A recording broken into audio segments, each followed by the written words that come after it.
My experience speaking Japanese in Earthquake Bird, it was a lot of work. What is your job? I'm a translator at Sasagawa. ご家族も一緒に？私だけです。お父さんのお仕事は？電気屋さん。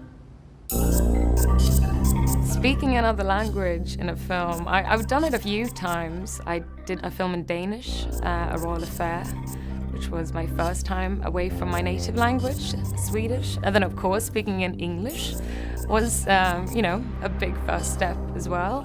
To learn somewhere between 7 to 10 scenes, probably where I spoke Japanese, I had to memorize every single word.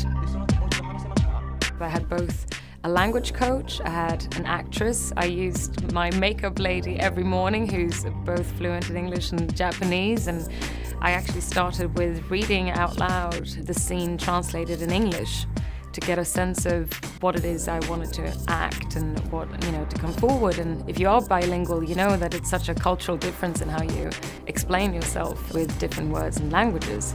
So when I acted it out in English, they actually rewrote the Japanese version because they were like, oh, the way you say that, or maybe you use a bit of sarcasm or the joy that comes through in that sentence, you would probably explain this way in Japanese. So then we went a second round.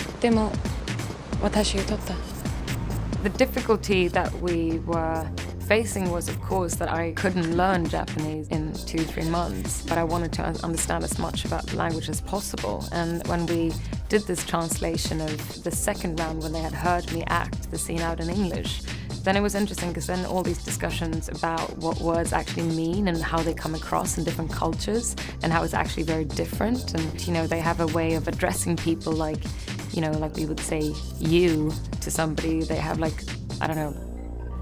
a lot more options of that. And how you address somebody, of course, immediately changes what the situation looks like. And we ended up changing the script and the translation until on the day, which was very difficult sometimes.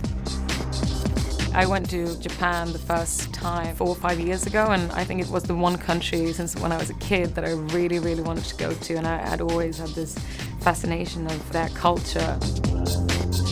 And then to get this chance to not only get to go and film in Japan, but also actually get to, have knowledge about the language and work with, I think, 75-80% of our crew was Japanese, which was, an experience for a lifetime. And also doing another language or accent immediately kind of helps you to transform into another character and another person. Hey, it's Lisa here. Did you know that the first picture to sweep all 5 major Academy Awards, winning for Best Picture, Best Actor, Best Actress, Best Director and Best Screenplay, was Frank Capra's It Happened One Night from 1934. The second movie to do the same was One Flew Over the Cuckoo's Nest from 1975. Do you like my t-shirt? You can get one for yourself in the description below.